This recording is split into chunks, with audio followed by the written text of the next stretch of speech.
Justice Alia नीलम साहिबा ने remarks क्या दिए हैं? जब हमने पटिशन फाइल की तो ये इस पे ऑब्जेक्शन लगा दिया ऑफिस ने। जब भी एग्जेक्टिव को इख्तियारात दिए जाते हैं हाँ। तो वो अपने इख्तियारात का तजावज़ करते हैं। गैर कानूनी कब्जा होता है, अदालतों में जो है वो जाकर स्टे ले लिए जाते हैं और आम आदमी का जो केस है वो साल साल चलता है।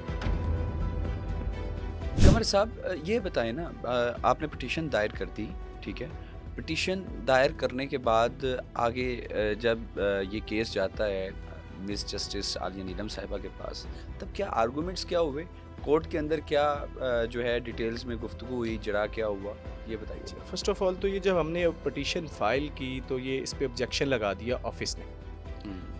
हमारे रजिस्ट्रार ऑफिस रजिस्ट्रार ऑफिस ने कि हमने ये वो पिटीशन इस काबिल नहीं है। इस काबिल नहीं है हम। अच्छा। और हाई कोर्ट रूल्स में है कि अगर आप वो ऑब्जेक्शन लगाते हैं तो फिर आप एज अ ऑब्जेक्शन केस आप उनको कहते हैं कि आप मेरा objection as a objection case ही आप मेरा फाइल करें। तो फिर वो हाई कोर्ट के जज को इख्तियार होता है, वो सुनता है, अगर वो काबिल समात है तो वो ऑब्जेक्शन ओवर रूल कर देता है। मेरी पिटीशन जो थी मियाँ ताहिर वर्सेस जीओपी, ये भी ऑब्जेक्शन केस लगा। उसके बाद ये ऑब्जेक्शन लगने के बाद ये मिस्टर जस्टिस खालिद इसहाक साहब की कोर्ट में लगा। अच्छा। और वहाँ पे मेरी ऑब्जेक्शन ओवर रूल हो गई। हम्म। उसके बाद जो है ये मिस्टर जस्टिस आलिया नीलम साहब की कोर्ट में लगा, साहिबा की।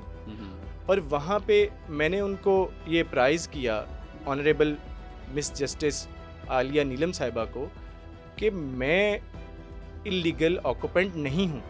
अच्छा। मैं एक लीगली ऑक्यूपेंट हूँ। मैं रिटन टेनेंसी जो है एग्रीमेंट के ज़रिए मैं यहाँ पे काबिज़ हूँ और मेरा एक ऑनर कॉम्पिटेंट कोर्ट से मेरा स्टे ऑर्डर जो है वो इंटैक्ट है और मैं इसमें रेंट पे कर रहा हूँ। लिहाजा मैं इस कैटेगरी में फॉल नहीं करता। और दूसरा, ये ऑर्डिनेंस इट्सेल्फ अल्ट्रा वायर है और अनकॉन्स्टिट्यूशनल है।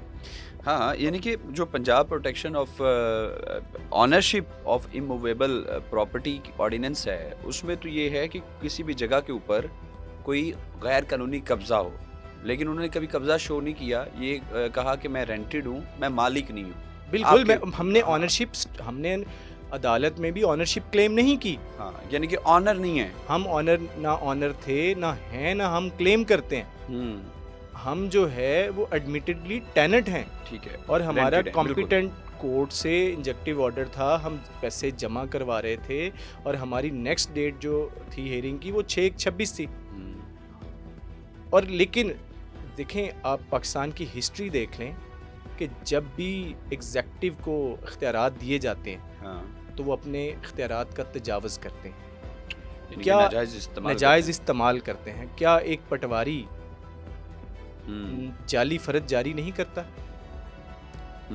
क्या एक तहसीलदार और एसी मिलके जाली रजिस्ट्रियां नहीं बनाते सब रजिस्ट्रार ऑफिस में? जस्टिस आलिया नीलम साहिबा ने रिमार्क्स क्या दिए आपके जो जब मैंने उनके सबमिट की अपनी सबमिशन, तो उन्होंने जो स्टेट काउंसिल खड़े थे वहाँ पे, उन्होंने पूछा कि मुझे ये बताएं फर्स्ट ऑफ ऑल कि ये लॉ जो है, क्या आपने कॉन्स्टिट्यूशन को भी एब्रोगेट कर दिया? आपने पाकिस्तान के जो तमाम लॉज हैं वो आपने ख़त्म कर दिए?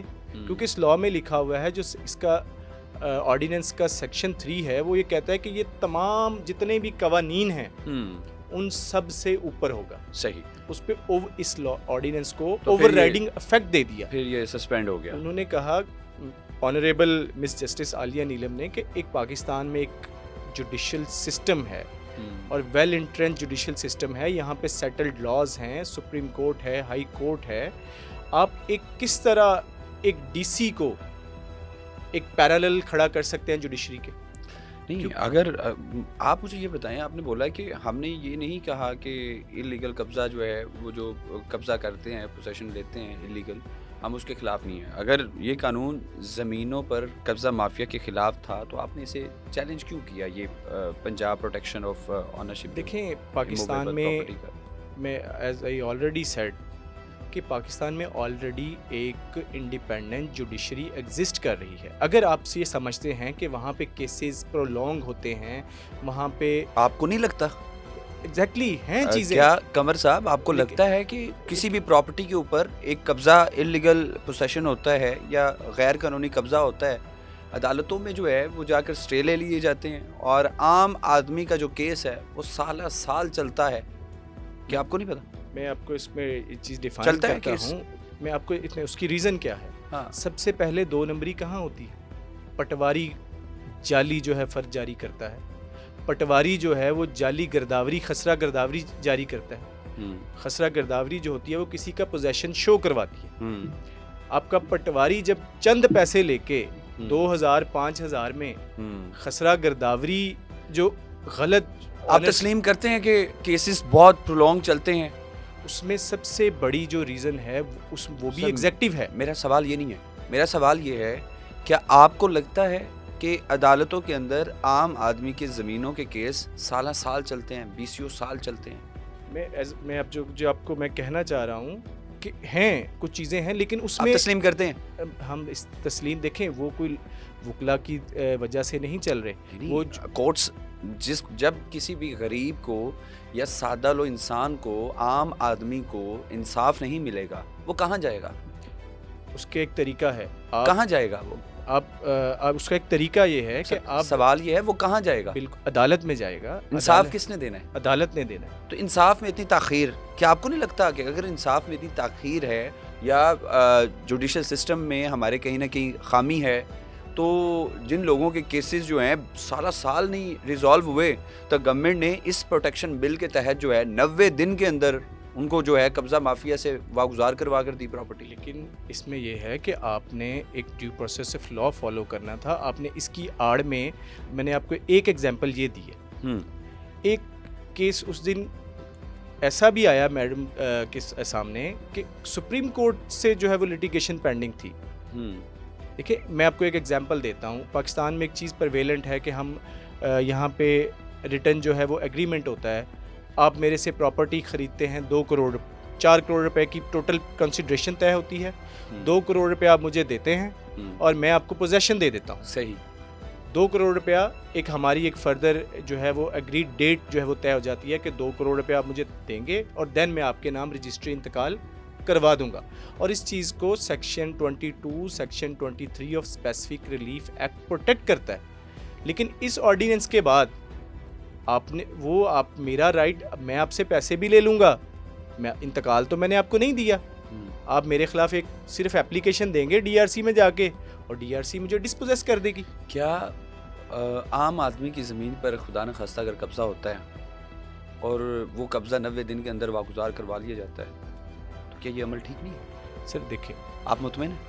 कानून के मुताबिक चीज़ें होनी चाहिए। सर, कानून से तो बालातर गवर्नमेंट ऑफ पंजाब भी नहीं ना, वो कहते हैं कि वो इसमें देखें जो डीसीज एक्ट कर रहे थे वो सर, सवाल ये नहीं है। सवाल मेरा ये है, एक आदमी, आम आदमी, सादा लो इंसान, उसकी प्रॉपर्टी के ऊपर कब्जा हो जाता है और वो कब्जा वागुजार करवाने के लिए अदालतों में क्या साला साल केस चलते हैं? बहुत स्पीडी, देखें आप, साल केस चलते हैं। जस्टिस भी मिलता है। इन्हीं अदालतों ने बहुत से लाखों बहुत लोगों को cases रिलीफ दिया है। बहुत केसेस होंगे। बहुत। आपके मुताबिक क्या केसेस पेंडिंग नहीं पड़े हुए?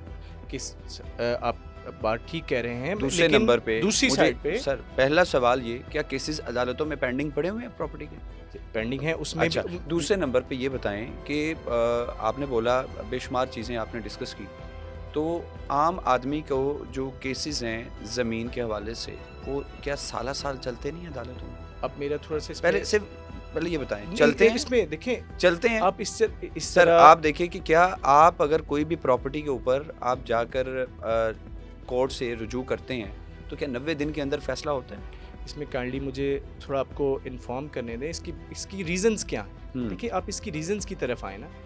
हमारी जुडिशरी की तादाद कम है। पाकिस्तान की आबादी हर साल बढ़ती है। तो ठीक नहीं है ये पंजाब प्रोटेक्शन, देखिए ये जो ऑर्डिनेंस था इमूवेबल प्रॉपर्टी के ऊपर। आप अगर एक स्पीडी सिर्फ करने के लिए अगर लोगों के साथ जुल्म करना शुरू कर देंगे, देखें ये चीज़ भी तो गलत है ना। आम आदमियों को इंसाफ नहीं मिला इससे। आपको मैंने एक एग्जांपल मैंने आपके सामने रखी है। कई अभी तक तकरीबन कुछ 200 पिटीशंस फाइल हो चुकी हैं लाहौर हाई कोर्ट अभी तक। और मेरी इस पिटीशन में आप आप ये आपको मैं कॉपी दे के जाऊँगा इस लॉ की, और इसमें आप पढ़िएगा कि क्या जो सेक्शन 8 है वो डीआरसी को या डिप्टी को इख्तियार देता है किसी को डिस्पोजेस करे? बिल्कुल नहीं देता। इस ऑर्डिनेंस में भी नहीं लिखा हुआ। इस ऑर्डिनेंस में सिर्फ ये लिखा है कि डीआरसी एक फैक्ट फाइंडिंग कमेटी होगी और ट्राइब्यूनल्स बनेंगे और ट्राइब्यूनल्स डिसाइड करेंगे। वहाँ पे भी रिटायर्ड जजेस ने बैठना है। डिप्टी कमिश्नर को इख्तियार नहीं है फैसला करने का।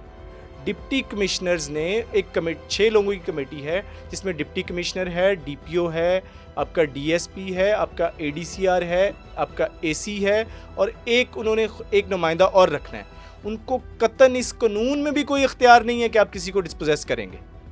उन्होंने सिर्फ एक फैक्ट फाइंडिंग कमेटीज बनानी थी